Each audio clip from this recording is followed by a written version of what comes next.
The bass thrums through the soles of my feet as I stand at the edge of the rooftop bar, 30 stories above Manhattan. Everyone around me sparkles, literally sparkles, in sequins and metallic dresses that catch the light like scattered stars.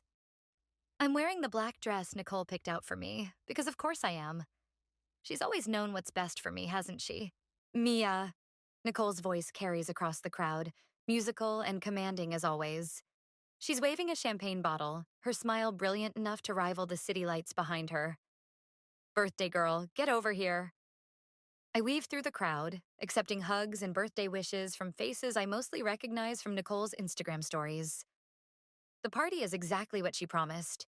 Exclusive, expensive, and engineered for maximum social media impact. Just like everything else in Nicole's orbit. You look absolutely gorgeous, she gushes, pulling me into a perfumed embrace. I knew that dress would be perfect on you.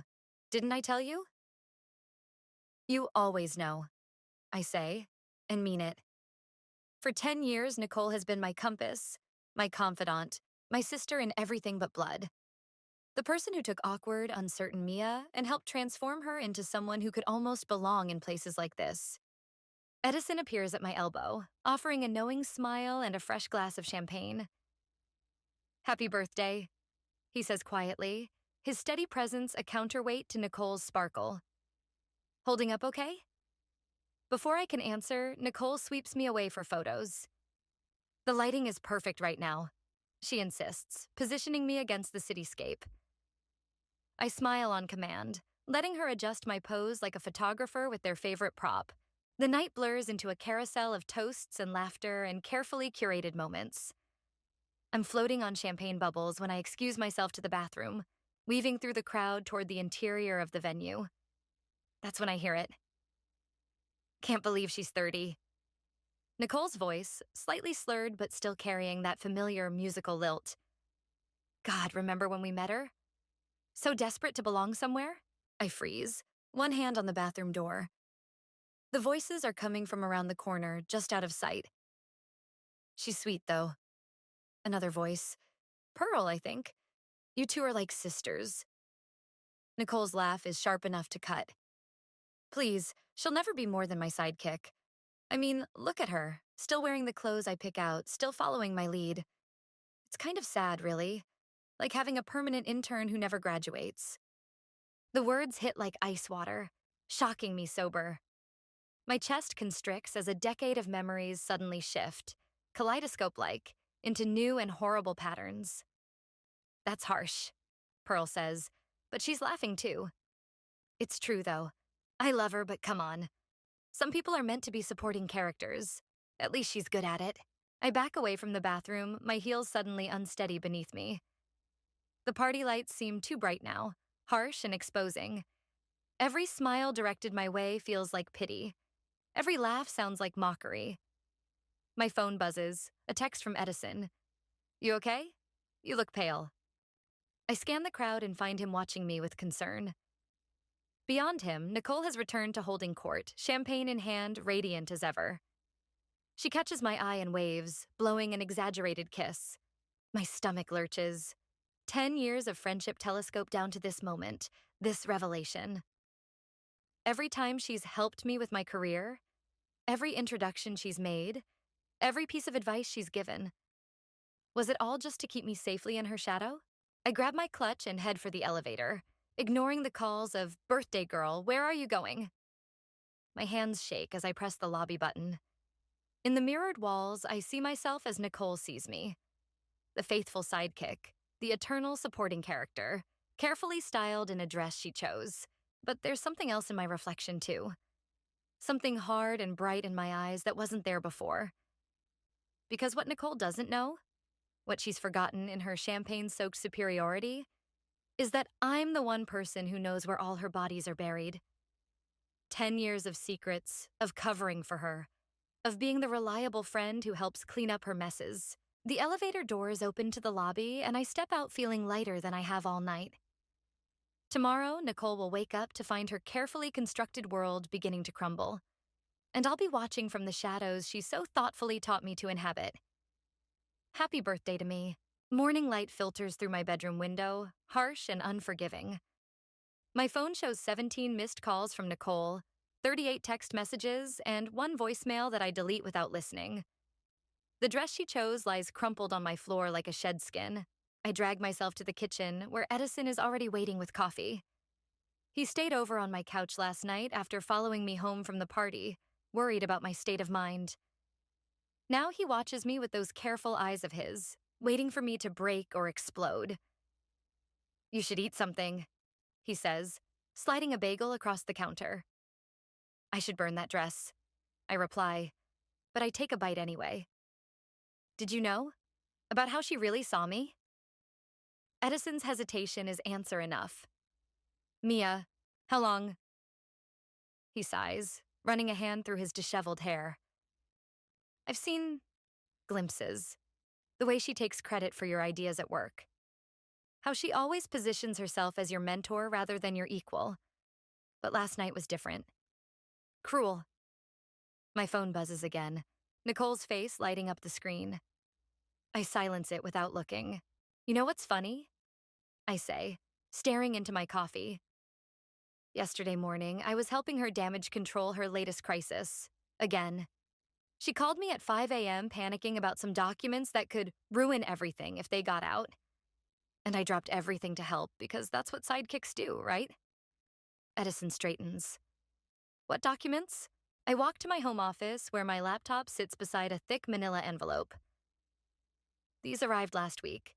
Someone's been collecting receipts on Nicole's creative accounting at work, plus some interesting emails about how she's been taking credit for other people's projects, including mine."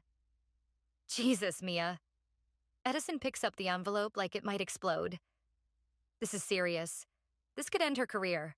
I know. That's why she was so desperate to get ahead of it.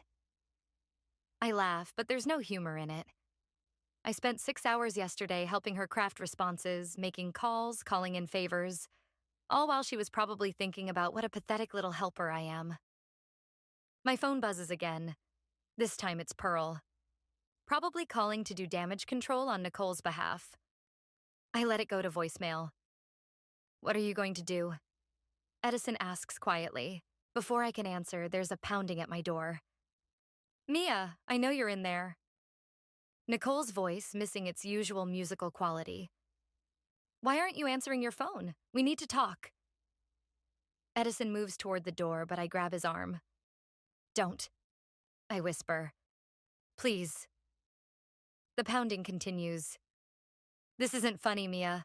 I need those documents back. You can't just disappear with them." Edison's eyes widen as understanding dawns. "The documents she was worried about? They were the ones you already had?" I nod slowly. "She doesn't know that part. She thinks I took them after the party, after overhearing her. She has no idea I've known for days exactly what kind of friend she really is." "Mia, please." Nicole's voice cracks. "I know you're upset about last night, but I was drunk. I didn't mean any of it. You're my best friend." The words hit like a slap. Best friend. The same person who called me her permanent intern just hours ago. 10 years of friendship, and I never realized I was just another carefully managed asset in Nicole's portfolio. "If you don't open this door, I swear to God." "You'll what?" I call back, surprising myself. "Find someone else to clean up your messes? Another sidekick to keep in your shadow?" Silence falls heavy on the other side of the door. When Nicole speaks again, her voice is low, dangerous. "You don't want to do this, Mia. You have no idea what I know about you." But she's wrong. For the first time, I know exactly what I want to do. I pick up my phone and dial a number I found in the documents. It rings twice before a crisp voice answers. "Annabelle May's office." "Hi," I say, watching Edison's eyes grow wide as he recognizes the name of Nicole's biggest rival. "My name is Mia Emerson. I have some information Ms. May might find interesting about creative accounting practices at her competitor's firm." Nicole must hear something in my tone because she starts pounding on the door again, harder now. But it doesn't matter. The die is cast. "I'm listening," Annabelle says. I look at the envelope in my hands. 10 years of loyalty weighing against one night of truth. "How soon can we meet?" The lobby of Annabelle's office building feels like entering another world. All glass and steel and quiet power, nothing like the startup chaos where Nicole and I work. My heels click against marble as the security guard escorts me to a private elevator. Quite the evidence package you've brought us, Annabelle says by way of greeting. She's shorter than I expected, but her presence fills the corner office. Though I have to ask, why now? These documents are dated from months ago. I set my coffee down on her pristine desk. Let's just say I recently gained some clarity about certain relationships. Ah, her smile is knowing. Nicole finally showed her true colors? My phone buzzes. Edison again. I silence it, but not before seeing his message. Dylan's looking for you. Says it's urgent. The question is, Annabelle continues, what do you want out of this? Besides revenge? The word makes me flinch. I hadn't thought. Of course you have. She leans forward. Everyone who comes to me with dirt has thought about exactly what they want. So let's hear it. Before I can answer, my phone lights up with a call from Malia. I silence it too. But something must show on my face because Annabelle's expression shifts. Having second thoughts? No, I say quickly. Too quickly. There are people who might get caught in the crossfire. There always are.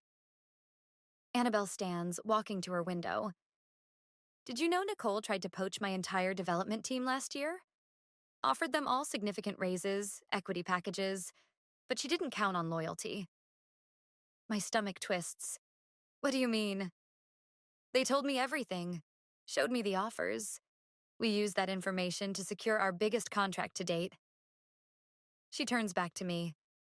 Loyalty is currency, Mia. Nicole never understood that. She sees it as weakness. My phone buzzes again. Dylan. This time I read the message. Need to talk. It's about Nicole. And you. The question, Annabelle says, is whether you're ready to spend that currency. I think of Nicole pounding on my door this morning, of 10 years of carefully crafted manipulation, of being the eternal sidekick. I'm ready, I say. But when I leave Annabelle's office an hour later, Dylan is waiting in the lobby. His face is ashen, his usually perfect hair disheveled. Thank God, he says, grabbing my arm. We need to talk, now. He practically drags me to a nearby coffee shop, checking over his shoulder the whole way. Once we're seated in a corner booth, he pulls out his phone and shows me an email. Nicole sent this to the whole board this morning, after you wouldn't answer her calls. My blood runs cold as I read. The email details every mistake I've ever made at work, every project that didn't quite succeed, every moment of weakness or uncertainty, but twisted, distorted into a pattern of incompetence and manipulation. According to Nicole, I've been riding her coattails for years, taking credit for her work, using her name to advance myself. She's burning you before you can burn her, Dylan says quietly. And it's working. The board is already talking about an investigation. My hands shake as I push the phone away. How did she... I was so careful. Because she's been planning this for months. Dylan won't meet my eyes. She told me to keep records of your mistakes, your conversations, in case she ever needed insurance. The betrayal hits like a physical blow. Dylan, sweet, funny Dylan, who I've had drinks with, who I've confided in, who I thought was my friend too, has been Nicole's spy all along. I'm sorry, he whispers. I didn't know what she'd use it for. I thought it was just business. My phone buzzes again. Edison. Board meeting called for tomorrow morning. About you. The walls feel like they're closing in. In just a few hours, Nicole has turned my planned revenge into a fight for professional survival. And she's only getting started. There's more, Dylan says, looking miserable. She has recordings, conversations where we all said things we shouldn't have. About clients, about the company. I think of all the late nights, all the venting sessions, all the moments I thought I was among friends. Nicole wasn't just collecting ammunition against me. She was building an arsenal. My phone lights up with a text from Annabelle. Deal's still on if you want it, but we move now. I look at Dylan, at his guilty face and nervous hands, at the evidence of how completely Nicole had orchestrated my potential downfall, long before I ever thought about orchestrating hers. I have to go, I tell him, standing up. Because now I know, this isn't just about revenge anymore. It's about survival. The boardroom feels like a courtroom, all polished wood and accusatory stares. I sit alone at one end of the long table while Nicole holds court at the other, perfectly composed in a cream blazer that probably costs more than my rent. These allegations are disturbing, says Marcus, the CEO. Mia, do you have anything to say in your defense? Defense? Like I'm on trial? Which I suppose I am. I think, I say carefully, that timing is interesting here. These concerns only surfaced after I began looking into certain accounting irregularities. Nicole's smile doesn't waver, but her knuckles whiten around her water glass. I think we should focus on the documented issues at hand, she says smoothly. The pattern of behavior, like the pattern of redirecting project credits? I interrupt, pulling out my own folder. I have documentation too, including emails where you specifically instructed team members to remove my name from presentations. A ripple of murmurs around the table. Nicole's smile turns brittle. I think, says Marcus, we should take a brief recess. In the hallway, Edison appears like a ghost. Pearl wants to talk to you, he whispers. Says it's important. She's in the break room. I find Pearl pacing between the coffee machines, looking like she hasn't slept. When she sees me, her eyes fill with tears. I'm so sorry, she says. I should have told you sooner. About everything. What do you mean, everything? She pulls out her phone, hands shaking. Nicole, she doesn't just have recordings of you. She has them of all of us. Everything we've ever said about the company, about clients, about each other. She's been collecting them for years. My stomach drops. Why are you telling me this now? Because she played me one last night. A conversation from 2 years ago where Pearl swallows hard. Where I admitted to fudging some numbers on the Martinez account. She said if I don't back up her story about you, she'll release it. The pieces click into place. She's blackmailing everyone. Pearl nods miserably. Dylan, Malia, me. We all have something to lose. Something she carefully collected and saved just in case. My phone buzzes. Annabelle. Board meeting's not going well. Time to play our hand? But before I can respond, another message appears. From Nicole. Break room. Now. Alone. I tell Pearl to go. When Nicole arrives minutes later, she's still wearing that perfect smile. You know, she says, I really did love you like a sister. Still do, actually. Funny way of showing it. Oh, please. She rolls her eyes. You think I became successful by being nice? By trusting people? I kept you close because you were useful. Loyal. The perfect sidekick. Until I wasn't. Until you forgot your place. She steps closer. But I'm willing to be generous. Walk away now. Resign quietly. I'll make sure you get a good recommendation. Help you find something new. We can even stay friends. I laugh, the sound harsh in the quiet room. Friends? After everything you've done? I've done? Her smile finally cracks. Who's meeting with my biggest rival? Who's threatening to expose confidential documents? You're not as clean in this as you pretend, Mia. She's right, and we both know it. In trying to escape her shadow, I've started becoming more like her than I ever wanted to admit. Here's what's going to happen. Nicole continues. You're going to go back into that boardroom and admit to everything. Take full responsibility. I'll smooth things over, help minimize the damage. It's the best offer you're going to get. My phone buzzes again. Annabelle. Decision time. I look at Nicole. Really look at her. Behind the perfect exterior, I see something I never noticed before. Fear. She's terrified. Not just of losing control, but of being exposed.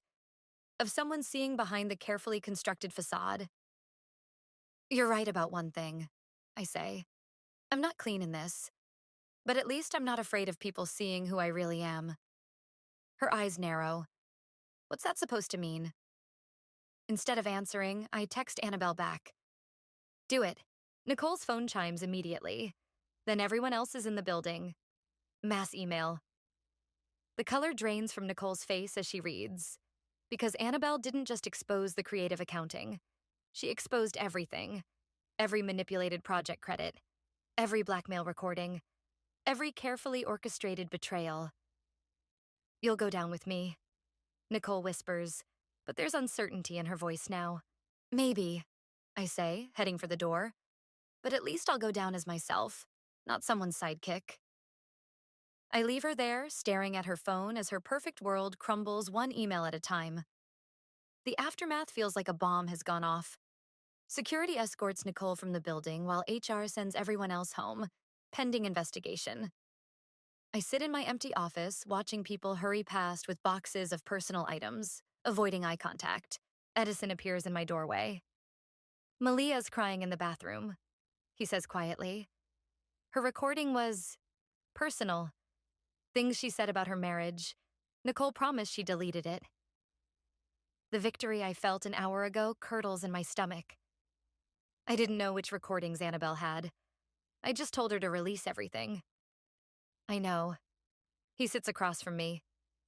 But that's the thing about scorched earth tactics. Everything burns.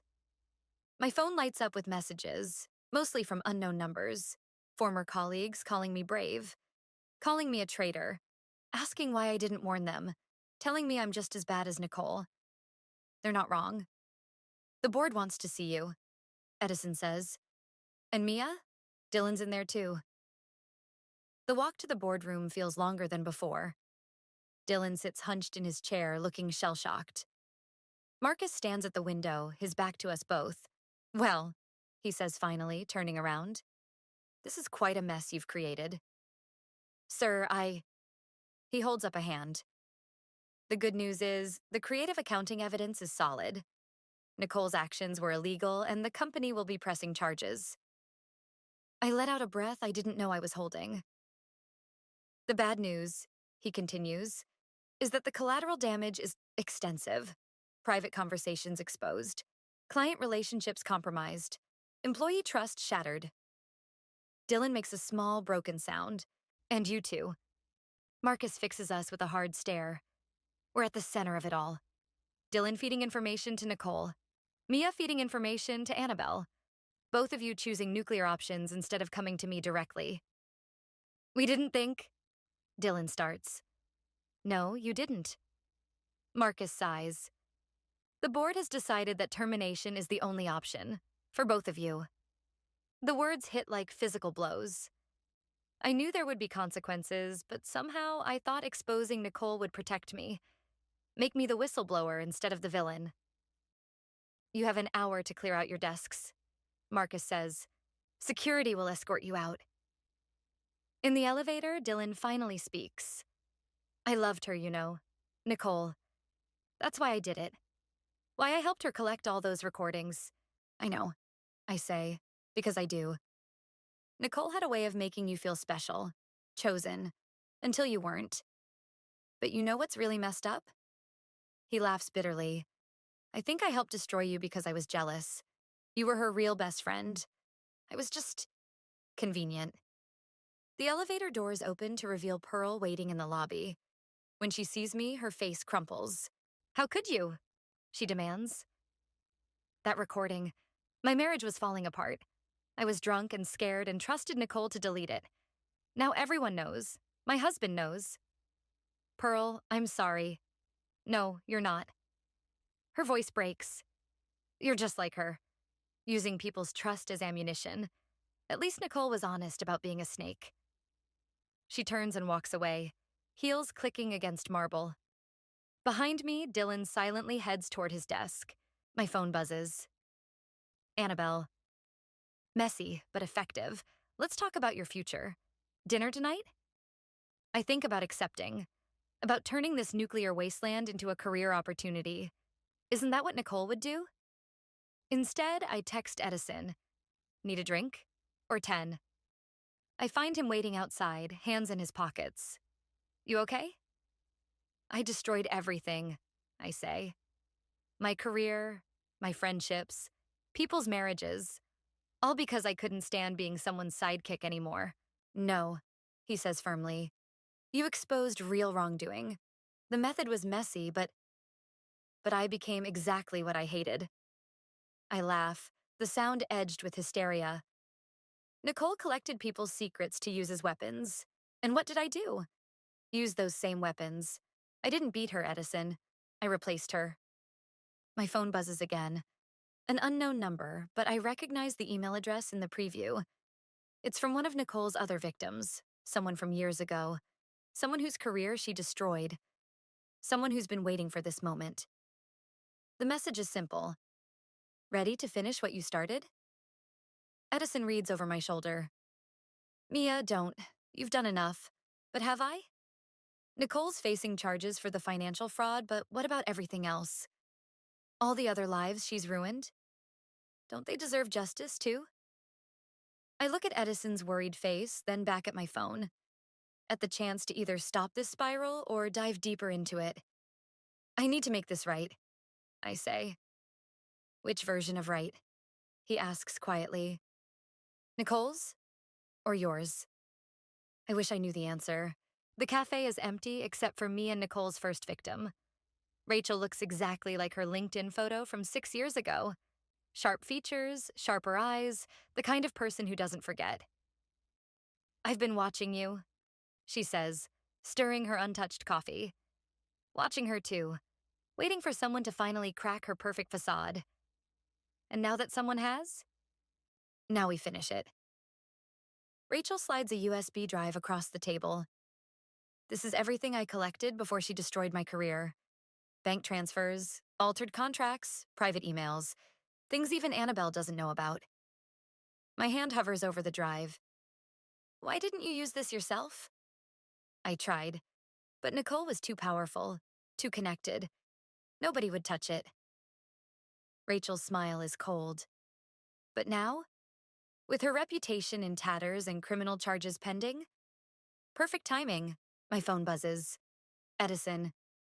Where are you? We need to talk. I ignore it.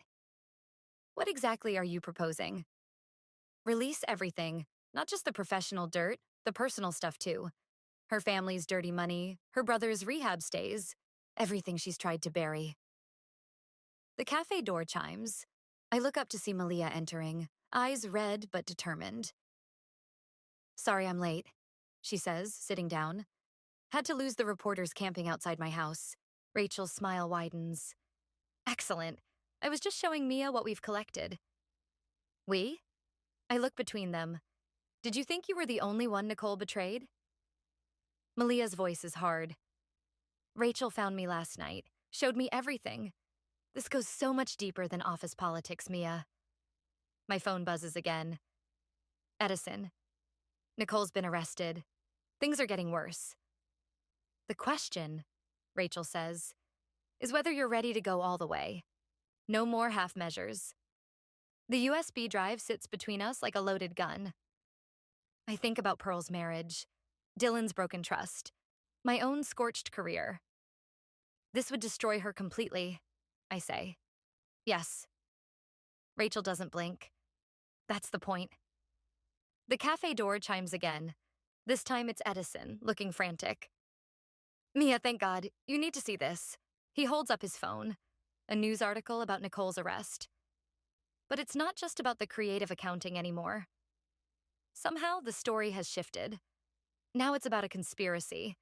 About how I orchestrated everything, manipulated evidence, collaborated with corporate rivals. She's spinning it, Edison says, making herself the victim, and people are believing her. Rachel laughs. Of course they are. It's what she does best. Why do you think I lost everything 6 years ago? My phone explodes with notifications. Social media is catching fire with Nicole's version of events. Former colleagues are posting about how I manipulated them, betrayed their trust. The narrative is slipping away from me. Now do you understand? Malia asks quietly. Why we need to use everything? Edison reads the room. Mia, don't. This isn't justice anymore. It's annihilation.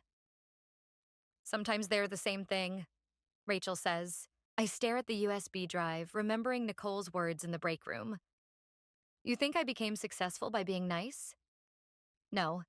She became successful by being ruthless.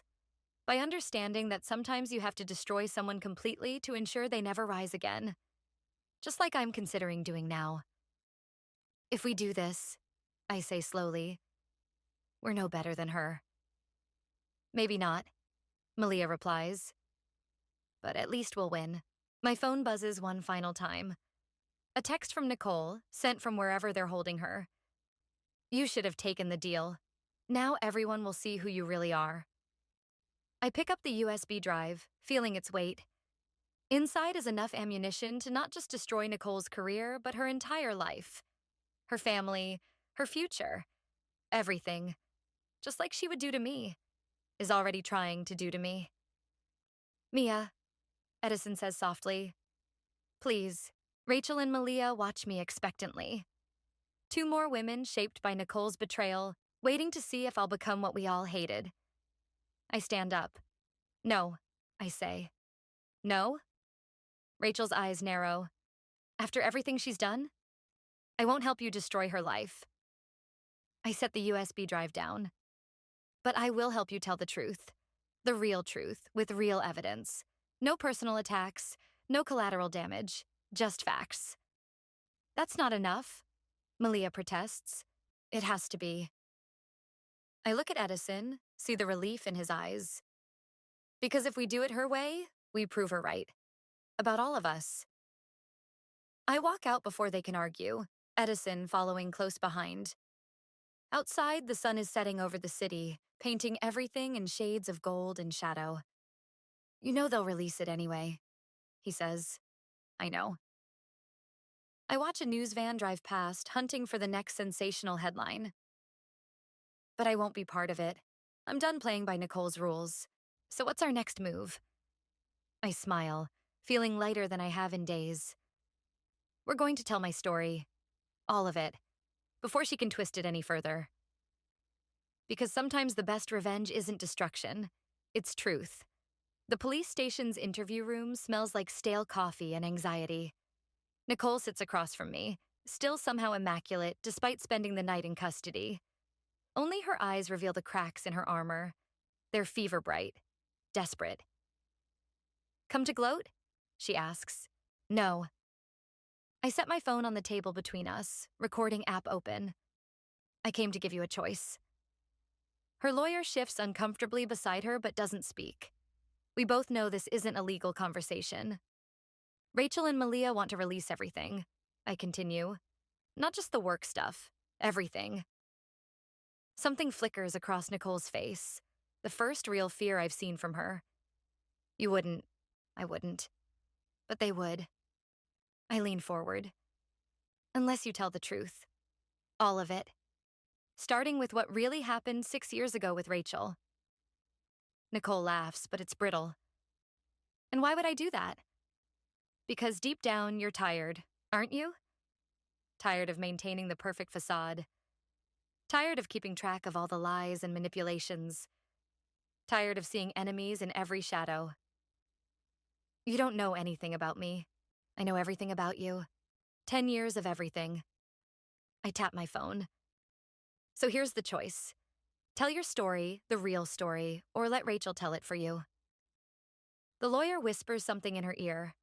She ignores him. You really want to know the truth? Nicole's voice drops to a whisper. I was terrified. All the time. Of being exposed as a fraud. Of people seeing through me, so I collected their secrets before they could collect mine. Kept everyone off balance so they couldn't see how scared I was. The confession hangs in the air between us. Outside, I hear footsteps in the hallway, voices murmuring. Rachel was the first one who saw through me. Nicole continues. She was going to expose everything. So I destroyed her first. And it worked so well, I just kept going. It was easier than being vulnerable. And me? You. Her smile turned sad. You were the worst threat of all, because you saw the real me and loved me anyway, like a sister, until you didn't. The door opens. Edison steps in, right on schedule. It's done, he says quietly. Nicole's eyes dart between us. What's done?